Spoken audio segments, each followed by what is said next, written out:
Welcome to lesson 2.5 in geometry. Today we're going to learn about polygons. A polygon is a closed geometric figure in a plane in which line segments connect endpoint to endpoint and each segment intersects exactly two others. A side of a polygon, each line segment of the polygon, and a vertex of a polygon is each endpoint where the sides of the polygon meet. So I'm going to sketch some polygon that has 7 sides. Oh, just use this. So here's one side, 2 sides, 3 sides, 4, 5, 6, and 7. Now this is made up of segments, and each point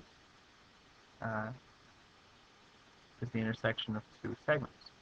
So if I want to draw an arrow to a side, this would be one side, and it says circle a vertex.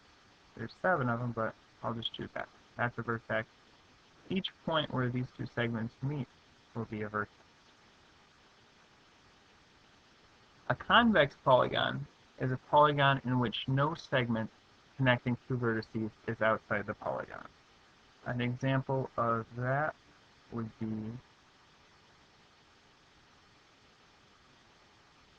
something like this. That would be a convex polygon. A concave polygon is a polygon in which at least one segment connecting the 2 vertices is outside the polygon. So the previous one we did was a concave polygon. So this would be a concave polygon because I could draw a segment out here where there'd be a vertex inside these 2. So since it goes in like that, we call that a concave polygon. Now, if a polygon has 3 sides, we'll call it a triangle. 4, we'll call it a quadrilateral. 5 sides would be a pentagon. 6 would be a hexagon. 7 would be a heptagon. Even though sometimes with 7 you see the word septagon. That would work also. 8 is an octagon. 9 is a nonagon. 10 is a decagon. 11 is undecagon. And 12 is dodecagon. Now, if it's bigger than that, say it's 64, we'll just call it a 64gon. There are some names for some bigger ones, but we don't need to. Consecutive vertices are 2 vertices in a polygon connected by a side. So I'm going to sketch a polygon, or a pentagon here. A pentagon, we just learned, has 5 sides.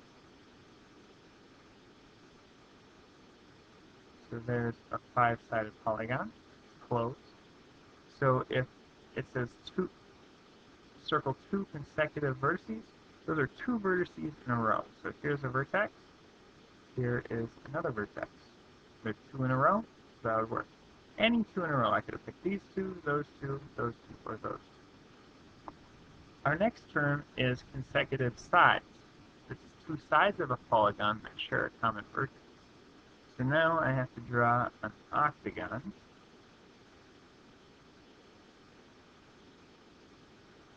Now octagons, I always think of stop signs. Because they're octagons. So there's an octagon right there. And I draw an arrow to 2 consecutive sides. Well, there's a side, and 2 consecutive sides would be 2 in a row, like those. Consecutive just means 2 in a row, or in a row, I should say.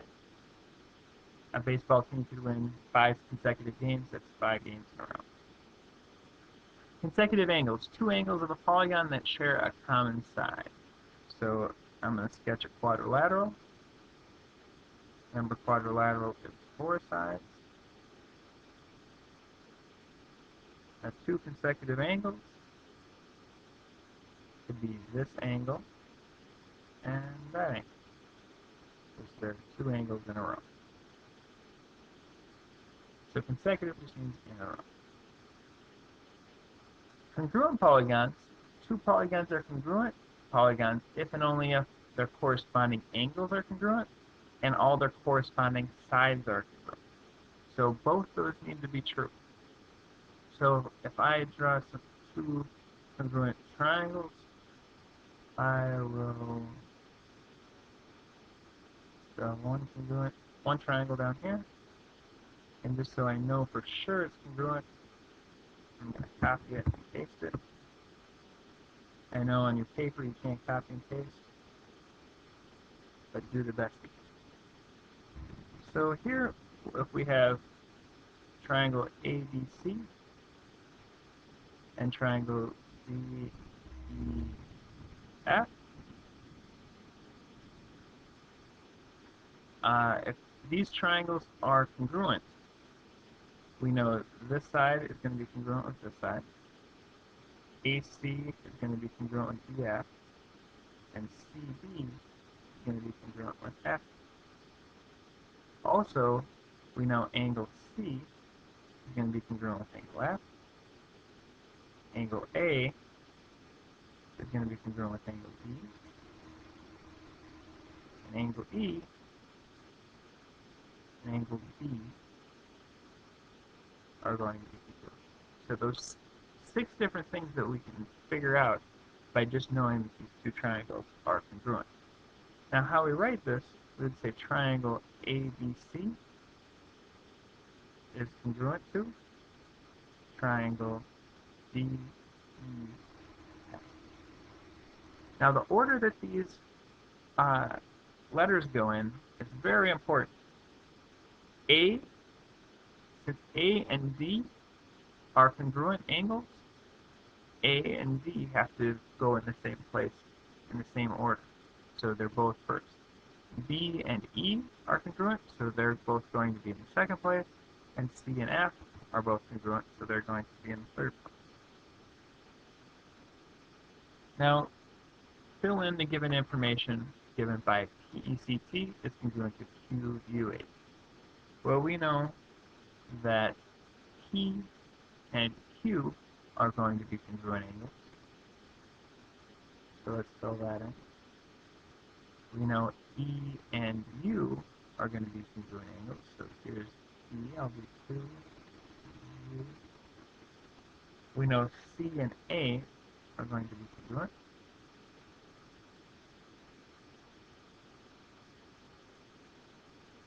And then the last letter is T and U.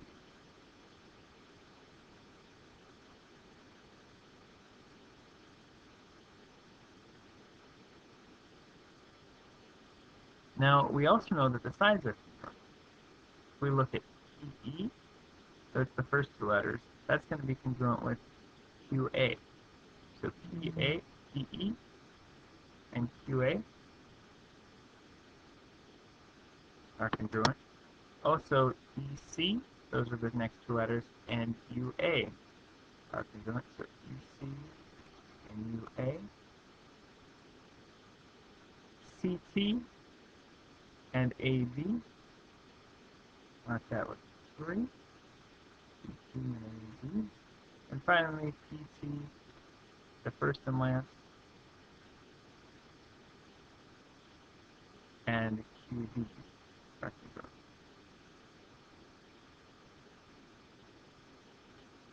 Alright. Now down here it says the following figure PNTA is congruent to what? Well, P is between the 4 and the 1, so P would match up with V. And then going around the pentagon, V, you can follow that up to D. Then you just go around M, U, L. Perimeter is the sum of the length of the sides of the polygon. So you just add up all the lengths of the sides, and you'll find the perimeter. So if we want to find the perimeter of this triangle, we just take 20 plus 22 plus 21. So 20 plus 22 plus 21. That's going to be 63. So the perimeter of this is going to be 63 centimeters. The diagonal of a polygon is a segment connecting two non-consecutive vertices. So if I sketch out a polygon, or pentagon,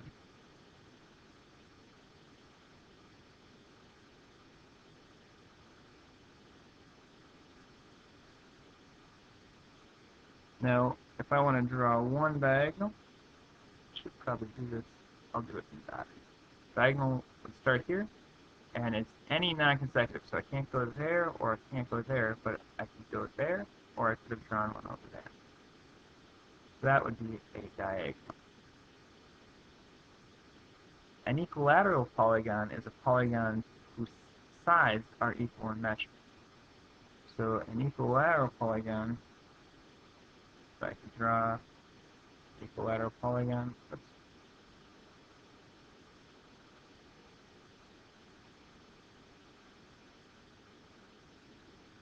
If I drew this, and each side was the same length,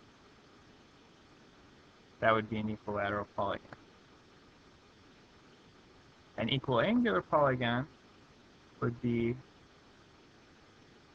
polygon whose angles are all the same. So this would be like a square or a rectangle, where all of these angles are the same. A square or rectangle, hopefully people know that's 90 degrees. Now a regular polygon is a polygon that's both equilateral and equiangular. So I think I got something here. So if I just do this,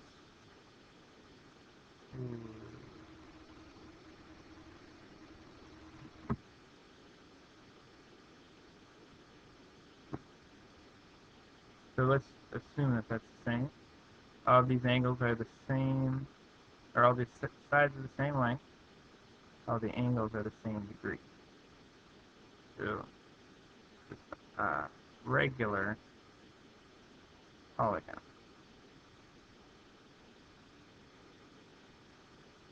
Alright, that's lesson 2.5.